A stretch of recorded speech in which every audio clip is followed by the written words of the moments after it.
Hi, so I'm going to explain to you how I study Japanese at university for free from England. It will be a tiny bit different if you're not in the EU or EEA. I'll explain that a bit later. And I imagine if you are in the EU or EEA and not from England, you probably get an okay price for university anyway, so it's probably more aimed at people in the UK or US.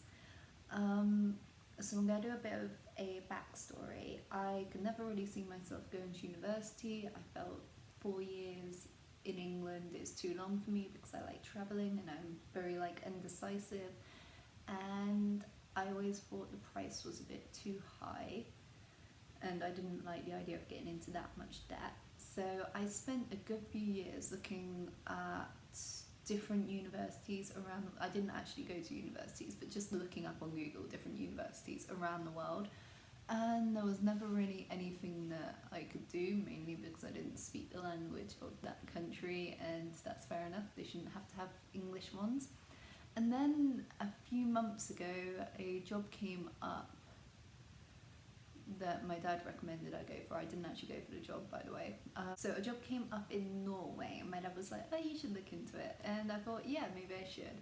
And I looked into universities in the area because obviously I thought, well, if I'm going to be living in Norway, I might as well go for a cheaper university. And I couldn't really find one with a course I liked. And I thought, okay, I'll commute. I can go like a tiny bit further. Like I looked in all corners of Norway and I still didn't find one I really liked. And I was just kind of like, why not? Let's go for Sweden as well or something. And the first one I actually looked at across the border of Sweden, like I was using Google Maps, was called Dalarna. And I was just kind of like, okay, look for it. And I found a course I liked. And I also found out it was online. And I also found out it was taught in English. And I also found out if I am from England, I can study at the university for free. So I did my research. I was kind of like, is this real? It's too good to be true. And it was 100% real. You apply through the Swedish, like, they have this thing called university admission. You apply through there. You need to obviously put your proof of that you're a real person and things like that, and the fact that you speak English either as a first language or second language. So I just used my British passport. You can do all the research yourself if you're like, oh, this sounds really shady. And I was kind of like, yeah, it does sound really shady, and I went for it anyway. Like after my research, I was like, yeah, this is definitely the Swedish like university system. Um, so I went for admission and I got in, and then I went off to Africa, and I was just like, crap, I don't really have any internet here, so I had to cancel my course. And I applied again later and I got in again. I actually did part of my course. I think I did the exam in Nepal. So it's great if you like traveling. So it's a tiny bit different if you're from America or out of the EEA or EU. You do have to pay, and it is still cheaper than a lot of universities in America. So I think the most expensive is for a course package, and you'll just have to do the research yourself because it doesn't apply to me. I've not actually looked into it too much, but that's in dollars. That will be the same for anyone if you're from Africa or if you're from Asia and you want to study this. You will need a computer and a webcam and a microphone because it is all done online, and you do attend classes. You need to be aware that the time is in Swedish, so if that really doesn't work for you, then this isn't really the course for you. And I did actually have a few problems with that because I kept forgetting for like exams and things that there was a time difference, and I did actually miss one of my exams, which got me off the course at one point. And another thing that I would like to mention is that I really think that I know that a lot of my friends at university are just like, we don't need the books for our course, and that's fine. Like, there are a lot of courses where you don't need the books. I personally found that I really needed the book for this course, and I was put really far behind when I decided at the beginning of the course I probably wouldn't need it.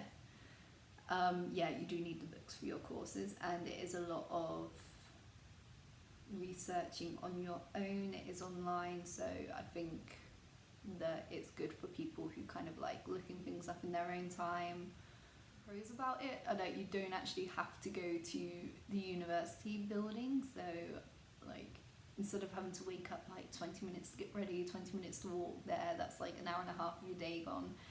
I literally just get my like top half ready and I'll sit in my pajamas and I'll sit there in my lecture and pretend that my life is together for like an hour, and then I'll just go straight back to bed. A lot of the time I'm actually in bed when I'm listening to my lecture, and yeah, it's cool. I really like it. It suits me personally. Con is that I don't think you really get the same connection. You don't really make friends in the course, is what I found. Maybe some people do, but I haven't really. It doesn't really bother me. I'm just there to learn.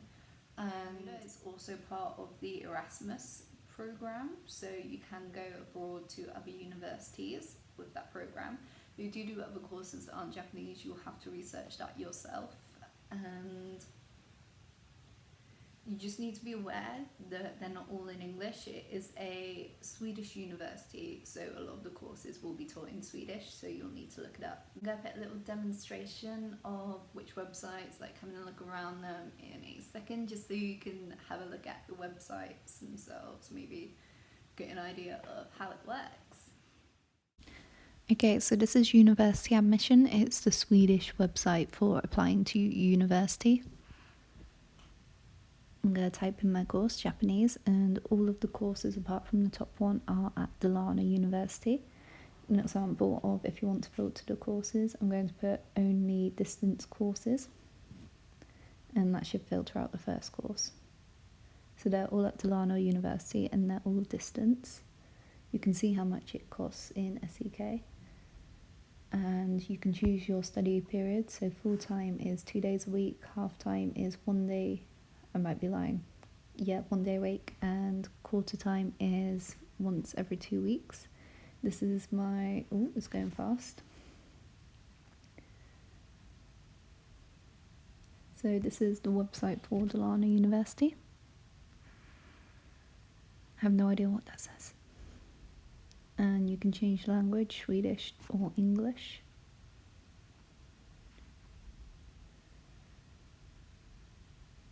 And program, this is just me looking around. So there's different types of programs or courses or course packages.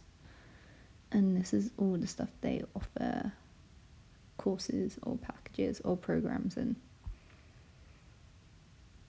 Yeah, there's loads, although a lot of them will be in Swedish. So thank you very much for watching, and please do let me know if you're thinking about trying this. It would make me really happy to know that someone is interested in this. Thank you and bye.